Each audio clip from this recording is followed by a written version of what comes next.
Hi everyone, Dr. Mancini here, and today we're going to do our second video. So in the last video, we touched on the mindset needed to break you out of the chronic pain cycle, which I believe is more important than any biological factor because, as I said, if your head's not on right, everything below will not know what direction to go. We then went into the first major pain generator, which is low cortisol, being the body's natural anti-inflammatory. Now we're going to jump into another major pain driver, which is the other end of the spectrum, high cortisol, which is activated under stress. By the way, you can see here there's a few that we skipped over, which doesn't make them less important. In fact, these pain drivers are extremely common as well. The theme I'm presenting here are the more common pain generators that strongly connect the stress response. This is something that most people can relate to, especially with on-the-job pressures that drives up stress, which I'll show you today, can amplify pain. Okay, so let's do a quick recap of the following most common signs and symptoms of increased cortisol. Cannot fall asleep, perspires easily under high amounts of stress, waking under stress, wakes up tired even after 6 or more hours of sleep, excessive perspiration with little or no activity, increased PMS, bloating, tired, crabby, cramping, and craving chocolate. Memory less accurate, and here's some big ones: fatigue, especially after meals. And the biggest one I hear, increased abdominal fat even with more exercise. Okay, now what I want to do is give you some strategies on breaking the stress response. In order for me to do that, let me give you a quick understanding of the physiology behind this process so you can better know how to influence it and implement it immediately. So first, we want to understand that there's a strong correlation between cortisol, that stress hormone, and melatonin, which downshifts the body for sleep. Now, in order to understand this relationship, we have to bring in one other player called serotonin, the body's natural mood elevator. Serotonin is secreted when light hits the eyes. In the evening, as light reduces, serotonin begins to convert to melatonin by a gland in the brain called the pineal gland. In order for one to experience deep restorative sleep, this balance and conversion of serotonin to melatonin by the pineal gland is critical. Now, with that said, listen closely. Melatonin and cortisol, that stress hormone, have an inverse relationship. In other words, when cortisol levels go up, melatonin levels will be suppressed. With higher stress comes higher cortisol levels at night and, yes, reduced melatonin levels. End result, low quality sleep. So when it comes to chronic stress, it is essential that we pay extra attention on supporting the serotonin and melatonin balance. Now, the most powerful way that I have found to interrupt the stress response is exercise, which is really a code word for movement. Now, any kind of movement will do the trick, but the more intense, the quicker release of stress in the body.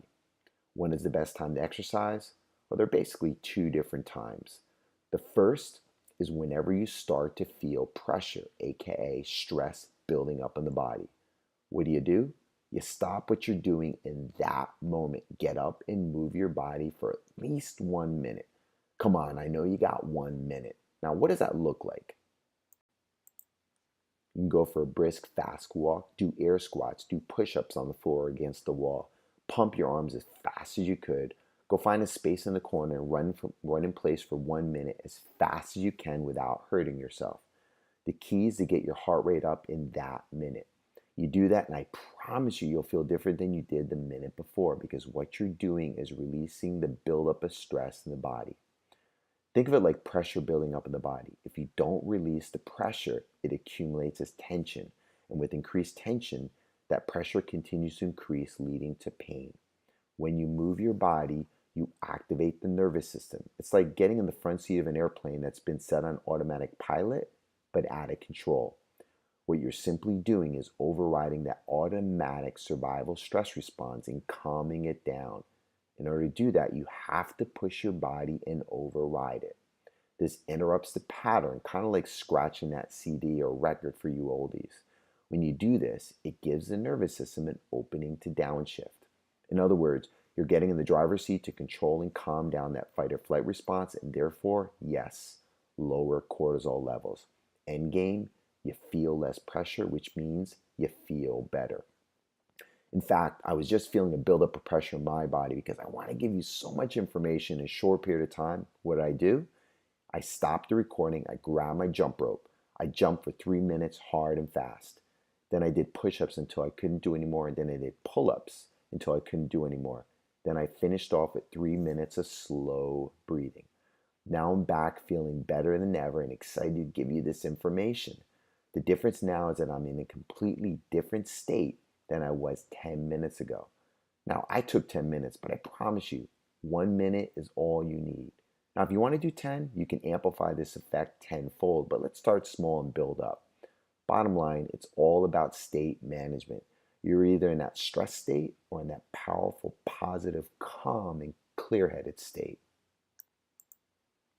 Okay, so the second best time to move your body, which is really even more important in my mind, is creating a morning ritual of exercise. Now, before you shut this off because you tell yourself, no way, I am not a morning person, hear me first. It doesn't need to be long and torturous. You literally can do as little as 3 to 5 minutes. Yes, you heard me right, 3 to 5 minutes. Now, the reason why most people that are stressed dread even thinking about a morning routine is because they often have what is called an abnormal cortisol waking response. Now, does this sound like you? Difficulty waking up in the morning, needing coffee or nicotine to function in the morning, no appetite in the morning, no motivation in the morning, lowest energy of the day, first hour after awakening. So if this sounds like you, let me teach you how to jumpstart your C.A.R, also known as the cortisol awakening response. When you exercise within the first 15 to 30 minutes after awakening, you begin to jumpstart the C.A.R. Exercise duration, 3 to 5 minutes. This has a profound impact on resetting the sleep-wake cycle and normalizing cortisol. Examples of exercises: run in place, deep squats, jump rope, push-ups, anything that raises your heart rate for 3 to 5 minutes. And of course, you want to seek the advice of your healthcare professional before engaging in any new exercise activity. Bottom line, test it for yourself. Try what works for you. Get that heart rate up for 3 to 5 minutes. Feel the difference and share success. Until next time, this is Dr. Mancini, and I wish you the best.